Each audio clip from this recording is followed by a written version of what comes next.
kusog o kalikon nga makaduol ta sa iyang templo.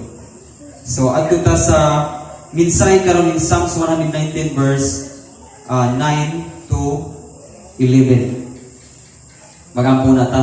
O Dios nga magamo sa tanan adto na usab kami sa pagpakaon sa among espirituhanong bahin sa imong pulong ug among ipangayo nga ang imong langit ng kaalam mo'y bukunsad sa matag usa kay ang among tawhanon nga kaalam dili makatugkad sa imuha Ginoo mga mensahe. Kakawangan lamang ang among tawhanong kaalam ug bisan unsa ka bright meaning kalibutan dili kami makatugkad sa imuha buluhanon kay mga mensahe. Apan among ipangayo o Dios ang imong Espiritu Santo nga mo'y mag-agak namo magtudlo sa tibok kamatuoran ug di masabta namo ang kaalam nga gikan kanimo Dios ug ma-apply sa among kinabuhi. Amon ning gitugyan ug pasalamatan daan pinagi sing bugtong anak nga mao si Ginoong Hesus. Amen. Ang pagsugod sa Dios mo'y atuang titulo karon sa atuang mensahe. Ang pagsugod sa Dios. Dili tanang Kristohanon musugod dayon sa Ginoo. Dili po tanan nga Kristohanon dali kayong musugod sa Ginoo. Kay ang pagsugod nagkinahanglan og pamalandong sa kinabuhi. Ang pagsugod nagkinahanglan og pagtimbang-timbang sa atong kinabuhi. Sama sa usa ka mangunguyab. Kung ang usa ka lalaki manguyab sa usa ka babae, muhangyo ang lalaki sa maong babae, dili diha-diha ang maong babae musugod. Kay kinahanglan pa siya pagtimbang-timbang, kinahanglan pa siya og insaktong desisyon kung kana ba yung lakiha ang iyang sugton. Inana po atong buhi nga Dios, naghangyo siya nato kay siya ang atong pamanunon o kita ang pangasaunon. So kahangyo sa nato kada adlaw nga kung musugod bagyutan niya. Musugod bagutan niya. So munang in verse 9 atong basahon, unsa may buhaton sa usa ka batan-on aron makaputli sa iyang kinabuhi. So ang buhaton gitupad ra po dinhi pinaagi sa pagtuman sa iyang mga sugo. Wala ni nagisgot sa batan-on gyud nga pareho aning mga batan-on niya karon. Pwede po ning gahisgot sa mga Kristohanon nga batan-on pa. Espirituhanon mga batan-on pa ba? Kay bisan pa ugulang ta sa physical, apan sa atong espirituhanon nagbatan-on pa, kita ang giadresan ini. So unsa may buhaton daw natong batan-on pa sa pagpangalagad aron daw tamang papuklit. Ang buhaton is pagtuman sa iyang sugo. Kaya atong kasing-kasing mura siya o pinggan nga kada adlaw sige natong gihimong bahawan. Ang atong kasing-kasing mura siya og banihado nga kada adlaw gisukara nato og mga kalanon, gibutangan nato og mga kalanon sudan og kanon og sabaw. Sa atong espirituhan ang atong kasing-kasing anak mura siya og bahawan. So unsaon naman ang mga hinlo matud pa dinhi, unsaon man ang mga baputli, unsaon man ang mahinlo. Di ba kung magkaon gud ta og pinggan human atong kaon ato yung paghugasan. Amen. Ato yung paghugasan ng magkaon. So everyday ta magkaon, everyday to putang nga manghugas. Kay puring kaso ang bahawan nimo gahapon, ang pinggan nimo gahapon, wala nimo hugasi. Mura gyapon imong gibahawan pagkaugma. Mura gyapon imong gibutangan kanon pagkaugma, pagkasunod adlaw, pagkasunod semana, wa gyud hugas-hugas. Ganahan ka mo kaon? Dili ka ganahan kaon. Nga naman, kay dili hinlo. Ang pinggan, kada adlaw yun ang pagkahugasan. Kay aron sudlan na po o pagkaon. Kay dili mo po yun nga, na ay panos gas na pinggan, imo po sagulan sa bagong minuto. Di yung ka ganahan mo kaon. Munang daghan kayo mga Kristohanon, pero dili ganahan mo kaon sa pulong sa Dios. Dili ganahan mo kaon sa bagong mga mensahe sa pulong sa Dios. Nga naman, kay way hugas-hugas ang kasing-kasing. Dili putli ang kasing-kasing. Unsaon day nga magpaputli? Iyon siya dili pagtuman sa imong mga sugo. Ang pagtuman day sa sugo sa Ginoo, sama day ka kada adlaw ng hugas. Sama day kada adlaw ka ng hugas ang pagtuman ini pulong sa Dios. nga kung imo dayong tumanon ang sugo sa Dios, ginalimpyuhan sa pulong sa Dios ang imong kasing-kasing. Now, unsa may mga sugo sa Dios nga mga simple ra kayo nga itong nadunggan, kanang pagyon niya, unaha ang pagpangita sa ginharian sa Dios. Og matuman nimo na pagalimpyuhan sa Dios ang imo ug ako ang kasing-kasing. Kung matuman na, apan kung dili nato matuman ang pag-una sa iyang giyong nga sugo, then adunay parte sa tong kasing-kasing nga naay hugaw. Nya kinahanglan yun ang waswasan, kinahanglan limpyuhan. Amen? Nga may kanaray sugo niya nga unaha pagpangita ang ginharian sa Dios. Doon na pa ilaing sugo niya nga importante kayo pag-ampo sa tanang panahon. In 1 Thessalonians 5:17, pag-ampo sa tanang panahon. Pag-ikan mo before ka magtrabaho, mag-ampo. O wala ka kaampo, pag-ikan mo. O piligro nga, pag-abot nimo si mong trabaho, hugaw mo muna-muna. Kay dili man siya malimpyuhan kung dili mo matuman. Why pagkaputli kung dili na matuman. Kay ang giingon diri sa verse 9, unsay jud dili buhaton? Yun siya. Unsay buhaton nga magpaputli? Pinagi sa pagtuman sa iyang mga sugo. Simple na kayo mga sugo, pag-ampo sa tanang panahon. Pagpasalamat in verse 18, 1 Thessalonians 5:18, pagpasalamat ka mo bisag unsay mudangat na ninyo. Mga sakit,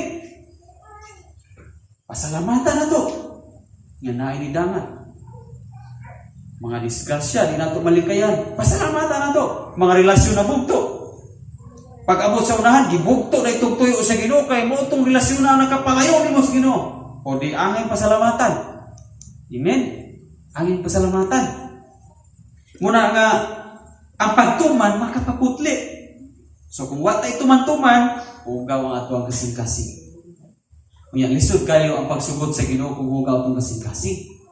Amen? Lisod yung kayo ang pagsugod sa Ginoo kung hugaw itong kasing-kasing. Ang resulta na anak, kung watay tayo tuman. In verse 10, ato tas verse 10, sa tibuok kong kasing-kasing, nag-alagad ako kanimo. Ayaw itugot nga makaplapas ako sa imong mga sugo. Ang atong kasing-kasing na bahin-bahin ni. Musugot kag sa madili, ang atong kasing-kasing na bahin-bahin. Doon ay mga porsyento nga natampo ang atong kasing-kasing sa atong mga mata. Bantay ka sa imong mga makita. Dali kayo kang mahaylo, dali ta kayong mailad, dali kayo tang matintal, nganuman, kay dunay part sa atong kasing-kasing nga connected sa atong mata. Ang kaibog sa mga mata, gikan siya sa atong kasing-kasing. Dunay part sa atong hunahuna nga connected sa atong kasing-kasing. Mao ganing na unsay naas tong kasing-kasing ug hugaw tong kasing-kasing, muadto mo sa atong hunahuna, muhugaw po na atong hunahuna. Ikaw ako, nakasinati ta ng mga bahina sa kinabuhi. Ang atong kasing-kasing dunay connected sa atong pagpanimhot. Ngano man ganahan ka musimhot og nangka. Ngano man humutan ka ng mga lusyon. Humuta. Apan gikan as kasing-kasing ang maong connected sa imuhang ilong. Ang atong baba adunay connection sa atong kasing-kasing. Kay matud pas Biblia, og unsa ganay mo gula sa baba, gikan as kasing-kasing. Ang atong kasing-kasing adunay connected sa atuang emosyon. Mao na usahay pag-aampingan nato atong kasing-kasing, di gyud ta ganahang masakitan. Nganuman kay konektado ang emosyon o ang kasing-kasing. Muna mubati ta og kasakit. Og duna ganay problema, mubati ta kagol. Kay ang atong kasing-kasing connected sa emosyon. So buot pasabot nga atong kasing-kasing na divide siya into parts. Amen ba? Na divide siya sa nagkalaing-laing parte sa atong tibuok lawas. So karon ang giingon diri sa verse 10, sa tibuok kong kasing-kasing nag-alagad ako kanimo. Si David ang nakasulti ini. So buot pasabot igsoon nga ang atong kasing-kasing kinahanglang dunay pagkatibuok. Nya usa may connection ani pastor. Now, sa panahon sa atong mga problema ba, di ba muguho man dayon atong emosyon. So dapat tibuok gihapon ang ato ang pag-alagad sa Ginoo bisag dunay mga emosyon nato sa atong ginabuhi. Dili pwede nga biyahan nato ang Ginoo tungod sa imong emosyon ug nako. Kay mo ni ang gingon ni David, sa tibuok kong kasing-kasing higugmaon ti ka o Dios. Tipigan ko ang imong pulong o ayaw itugot nga makalapas ako sa imong sugo. Usay makalapas gyud ta sugo sa Ginoo kung nanay emosyon. Amen. Be, atong surbehon, kanang dali kay ta masuko. Dali kay ta makalapas sa pulong sa Dios. Sadya masuko na ta. Ano man, kay connected sa itong emosyon. Kung madaog na ta sa itong emosyon, makagula ang itong baba o mga lain-lain pulong. So which is, ang atong kasing-kasing, dili na tibuok. Munang sa panahon, nga aduna tayong mga kasubanan, di pa inumduman kita, nga di kita pwedeng maglapas sa iyang pulong.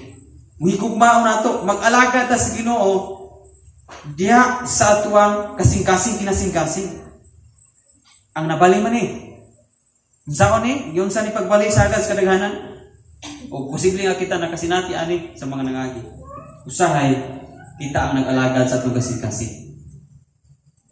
Dili ang Dios ang atong galagahan. Usahay atong kasing-kasing atong galagahan. Pag muingon ang imong kasing-kasing, siya mo imong higugma. Imong sundon. Unya sa diyang pagsunod nimo atong gugmaha, nakalapas ka sa Ginoo. Kaya doon na kayo na-disubit. Di ba? May imagine atong kasing-kasing, usay mo'y hari, mo'y atong gisunod. Apan ang gingon diri, sa tibuok kong kasing-kasing, mag-alagad ako kanimo. Ang atong kasing-kasing, mo alagad sa Ginoo. Dili kay atong kasing-kasing, mo'y atong alagaran. Which is, mawani ang Ginoo, kay atong kasing-kasing, mo'y atong gisunod. Lisod ra pa rin matod pas Jeremiah 17 verse 9. Walay sama kalibungan ang atong kasing-kasing. Pag muingon ang imong kasing-kasing sa imong lawas, murag kapoy diya ron. Mayon po imong lawas bitaw kasing-kasing. Mupahoy sa laman dugay ko. Di sa laman dugay ko mo simba. Di ba? So diha ta makalapas kung ang kasing-kasing mo atong sundon. Kaya ang kasing-kasing mo mando siya. Pahuay sa, ayaw sorry, i-relax na yung lawas. Ayaw, i-rumo-rumo dito pa gabi Dugay na pa kayo naman si pastor. Ang atong kasing-kasing dapat mangalagad ni sa Ginoo. Dili kay samtang nagpungko ta, nahimot ng Kristohanon, pero ato ra gyapon kasing-kasing mo itong kalagaran. Dili ang Dios. No? Panahon sa atong mga kasubanan mo gudugay ng atong kasing-kasing mo madali dahil natong alagad. Panahon sa mga dunay panahon nga masakitan dahil tagwali ngano dugay ng atong kasing-kasing mo dahil atong akataron. Ngano dugay ng magpaluod-luod dayon ta. Ug ato dayon kasing-kasing mo atong sakita puro tong wali ha. Manong ako jud ato giwalihan gyud. Sakita ko atong gipalangga atong kasing-kasing. Igsoon palangga ang pulong sa Dios. Diha sa imong kasing-kasing. Ngano man, kay kung palanggaon nato ang pulong sa Dios, sulod sa atong kasing-kasing. Pagabag-uhon sa Dios ang atong kasing-kasing. O dili mahitabo nga ikaw na mag-alagad sa imong kasing-kasing. Ang imong kasing-kasing mo alagad sa Ginoo. Sa dihang imong kasing-kasing ko mo alagad sa Ginoo, unot ng imong lawas. Apan, dunay apan. Kung ang atong kasing-kasing atong gialagaran, lisod kayo ang pagsugod sa Ginoo. Amen? Perting lisod ang pagsugod sa Ginoo. Kung ang atong kasing-kasing mo atong gialagaran. Ngano man, maghulat man ta sa gisultis tong kasing-kasing. O kung sa gisulti, mo umay atong matuman. Unya tuay gisultis Ginoo nga gibutang sa atong kasing-kasing, di na nato matuman. Munang akataron na to atong kasing-kasing nga sa magpinggan, hinluan ato matag adlaw pinagis pagtuman, o atong pasudlan o bagong mga pagkaon pinagis pulong sa Dios. Nga naman, kay kung magbondo ang pulong sa Dios atong kasing-kasing, mualagad yun ang atong kasing-kasing sa Ginoo. Mahigugma gyud atong kasing-kasing sa Ginoo. Kung magsigi gani ka tapad, magsigi gani kag kakitaan ang tawhana, anang una wa pa ka nahigugma, pero ngano dugay na nga kung sige na mo kuyo, bisag alang nimo ni atong bago pumabati kayo sa naong. Unya pagka sige na mo kuyo, ngano ni gwapo ni gwapa. Ngano man na siya? Kung sa may kos ana niya, ang imong kasing-kasing na develop niya. Amen? So kung ma-develop din ang atong kasing-kasing, sa kinsay sige na siga nimo kuyo tapad, mahigugma siya. O sadyang mahigugma siya, magpunot-punot ng imong kasing-kasing bisag asa siya. Bisag naara kasi mong balay, pero imong kasing-kasing tuwa niya. Amen? Munang bisag di nato makita ang Diyos, kung atong gitapad sige atong gipakaon ang atong kasing-kasing sa pulong niya, makaton gini atong kasing-kasing mahigugma sa Ginoo. Kunya bisag na kasi mong balay, bisag wa ka simbahan, maghuna-huna gyud kang magpasa gyud ko, magampo gyud ko. Kay na in love dai imong kasing-kasing. May bawa nimo nga ay muhang kasing-kasing wa kuha, wala na in love sa Ginoo. Kay pag-amo sa imong balay, di sug lubog. Tawas ta gamay. Pag-amo sa balay, sug lubog. Wa inang buhay. Wala na in love ang heart. Pag na in love ang heart, mo sacrifice na siya. Amen sa mga na in love. Kusog mo sacrifice kung na in love ka. Sakripisyo mga na yung time pag sa tanay kay in love kayo. Samot na si Ginoo kung na in love na si Ginoo. Sakripisyo kay naa kay love sa Ginoo. In verse 11, giampingan ko ang imong balaod sulod sa akong kasing-kasing. Ampingan gyud ang balaod. Ampingan. Ayaw ampingin mo kasing-kasing. Kaya usay, sugla na itong inampis ng kasing-kasing, hindi na tayo matis, pulong sa Ginoo. Sugla na mong inamping, may ragyo ko ikoon ba, kay kanya akong kasing-kasing, dali ra kayo sungkab ra bag-ibon ko. Imong giampingan, ayaw dyan nag-ampingin mo kasing-kasing ako, ipaigaw na sa pulong sa Diyos. Ganun kung dili na ito na ipatara. Lord, ipatara ko niya akong kasing-kasing, grabe ni. Kung mo ni akong ampingan, di na po na akong ampingan yung pulong kung ako kasing-kasing mo yung ampingan. Inumduminin. Kung ampingan na yung kasing-kasing, di ka ganang maigo sa pulong sa Diyos, ang may tabo ini is maglisod ko gag-amping sa pulong sa Diyos. Nagibutang sa imong kasing-kasing. O niya, kaya ang gisgutan din sa verse 11, giampingan ko ang imong mga sugo. Sulod sa akong kasing-kasing. Ampingan dahil nato ang pulong. Ayaw palabing amping sa imong kasing-kasing. Ang pulong sa Diyos, mawani, di na nimo ampingan. Amen? Tapos ang tapos sa istorya, kani istorya, isulti ra po ni Papa. Kaya kis Papa, tigwali mo dahil dito po sila, kaya. Kaya, nagpawali po ko niya. Siya po akong pastor, hindi abot diri. Munang salamat po ko sa akong pastor, na iya po kong bistahon diri, iyang walihan. So, matur pa sa mga istorya, doon ay usa ka amo nga nagbuhi og leyon. Usa ka amo nagbuhi og leyon. Ya kay katong leyon, nihangyo siya sa mga amo kay didako na ba. So pag-ausa na jud ko ani ako ang gahom, kini ako ang gikural ko nimo. Pag-ausa na ko amo. Iyon ang amo nga ako ra ni gikapi saya. Iyon ang amo nga pag-ausa di ka pero nay kondisyon. Ayaw ko kay tao mo gid mo kan anong gawas magagawas ka. Ay, kan-up ng mga Kristohanon. Kaya og imong kanon ng mga Kristohanon, gahit yung kain na sila. Di ko na imong madutlan. Kaya na ako na yung Kristo. Di yung kakakaon na. Nini yun ang liyod. Sige. Basta buyan lagi ko nimo, ako nang kuhanin mo. Nga di ko na ako kanon ng Kristohanon. Isang na yung ipakaon ako. Yung tungamo. Kanang mga Kristohanon, kapay humuka na. Waway Kristo. Gibuyan. Di, nagkahinagbo na igsuon o gadalang Biblia. Sa ito pa, Kristohanan kay gadalang na Biblia. Gaana man Biblia. Ginagmos dalan, di. Dabutang sa una-una sa liyo, gibuyan ko. Ibinahan ko sa amo nga, hindi pagkaon kay gamit ko ang Kristohanon. Pero di-decide ang Leon. Gudala ra ba ni Biblia? So, ako ko nung sulayan ingkit. Ako ko nung sulayan ingkit, kung tinuod ba, ang gingon sa kung amo nga gahi yun ni mga Kristohanon, di gisulayan kung angkab niya ng team. Ako ginadutlan may igsuon.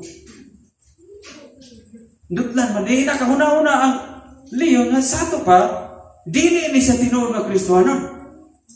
Kaya na, dutlan man ako ninyang team, humok na kayo. So, gipadayon niya pa, kaon, hangtod abot sa tuhod. Pwede naman humukat, matulpas niya. Humok. Dili ko na ni tinuod nga Kristohanon. Abot sa paa, abot sa tiyan, dughan, humok naman kayo. Hurot na Kristohanon. Nahurot ang Kristohanon. Pag-abot sa paa, igsoon, ni untol naman ang nihunong naman kaon ng Leon. Pag-abot sa baba, pag-angkab na sa baba, sa dila, pinakahumok mo ng dila, unay buko. Pag-anan na sa dila, mura magputaw, matulpas Leon. Angkab niya sa ulo, di man kung magputaw man. Gihunungan niya, gidala niya siyang amo ang ulo na lang may bili, purot na ang lihog gutob. Oh, amo, naunsa man ka? Di ba ginag di ka dili ka pwede mo kaon Kristohanon? Amo, ako rin gisulayan. Kung tinuod ba yung gisulti, kayo magkanga ang Kristohanon gahi, hindi madutlan. Ya, ako magikaon, sulayan ako, nadutlan man siya mo, sa ito, padili ni sa tinuod ng Kristohanon. Kasi wama na mo nahulot lagi. Amo, ang tinuod niyang Kristohanon, amo, murag kanirang dila, ulo. Di mo na ako madutlan. Dila, ay ulo. Itong mga tao ba mga kapitulo ulo, versikulo nila. Usog kayo mo, memorize kayo nato ng versikulo. Panlayo dahil kayo atong kasing-kasing sa Ginoo. Atong tiil manis ko pa. Pero di pagkahumukan kanong sa liyo. Atong mga tiil pang patit-patit pa nato. Usog pa kayo ng mga lata. Usog pa kayo mong tulbong. Usog pa kayo mato sa mga tabi. Sa mga kahilayan. Humok lang kaayo.